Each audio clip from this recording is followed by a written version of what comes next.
अस्सलाम वालेकुम। जायके में बेमिसाल और खाने में लाजवाब हो तो ऐसे ही कबाब बनने जा रहे हैं, चपली कबाब, बिल्कुल बाज़ार जैसे। तो अब आप घर पर ही बनाएं और बहुत ही आसानी के साथ। तो जल्दी से रेसिपी शुरू करते हैं। और अगर आप लोग मेरे चैनल पर नए हैं तो सब्सक्राइब कर लें, लाल बटन। और आप मुझे कमेंट्स में ज़रूर बताइएगा कि आप लोगों को मेरी रेसिपी कैसी लगी। बिस्मिल्लाहिर्रहमानिर्रहीम। तो यहाँ आप ले लें 4 अदद प्याज ले लें मीडियम साइज़ के और इसे मोटा मोटा काट लें। उसके साथ ले लें टमाटर भी ले लें 4 अदद और इसे भी मोटा मोटा काट लें। 7 से 8 हरी मिर्चें ले लें। और अब इन दोनों चीज़ों को हम चॉप्ड कर लेंगे। टमाटर और हरी मिर्चों को कर लेंगे, सबसे पहले प्याज कर लेंगे। प्याज चॉप करने के बाद इसका पानी हम निकाल देंगे। मलमल के कपड़े में इसका पानी निकाल दे। देखिए, इस तरीके से डालने के बाद इसे हाथों की मदद से ही अच्छा सा निचोड़ लें ताकि जो इसका पानी है वो निकल जाए। जितना आप निकाल सकते हैं निकाल दें। तो इसके बाद कर लेंगे टमाटर और हरी मिर्चें चॉप्ड।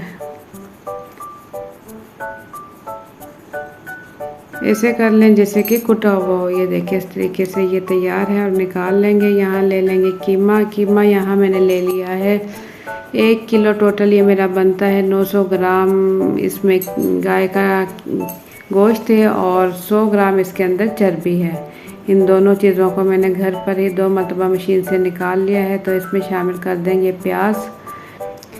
अच्छे से हाथ धोने के बाद इसकी मिक्सिंग अच्छे से कर लेंगे। तकरीबन 2 से 3 मिनट इसकी मिक्सिंग करेंगे और इसमें शामिल कर देंगे टमाटर और हरी मिर्चें जो कि हमने चॉप की थी। इसमें हल्का हल्का पानी है, ये हम आराम से निकाल देंगे। देखिए, पानी निकालने के बाद इसमें हम शामिल करेंगे आटा। यहाँ मेरे पास मकई का आटा है, ये है 100 ग्राम। 100 ग्राम आटा काफ़ी होगा इसके लिए। और इसकी मिक्सिंग करेंगे क्योंकि ज़्यादा हम इसमें आटा शामिल करेंगे तो ये थोड़े सख्त हो जाएंगे। तो इसमें अदरक लहसुन का पेस्ट डाल दें 2 खाने के चम्मच। और कुटी हुई लाल मिर्च शामिल कर दें 2 टीस्पून। दरदरा सा ये मोटा कुटा हुआ सूखा धनिया, ये देखिए आधे से भी ज़्यादा इसके पीस हैं। और इसे शामिल कर दें 2 खाने के चम्मच। ये है अनारदाना 1 चाय का चम्मच, ये अच्छे से मैंने साफ़ कर लिया था। नमक डाल दें 1 चाय का चम्मच।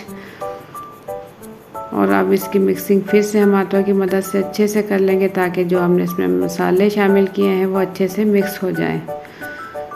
अच्छे से मिक्स करने के बाद इसे हम रख देंगे 10 से 15 मिनट के लिए छोड़ देंगे ताकि मसाले अच्छे से इसमें मिक्स हो जाए। अब इसमें शामिल कर देंगे मीठा सोडा 2 से 3 चुटकी इसमें शामिल कर देंगे ताकि जो गोश्त है वो अंदर से भी अच्छे से गल जाए।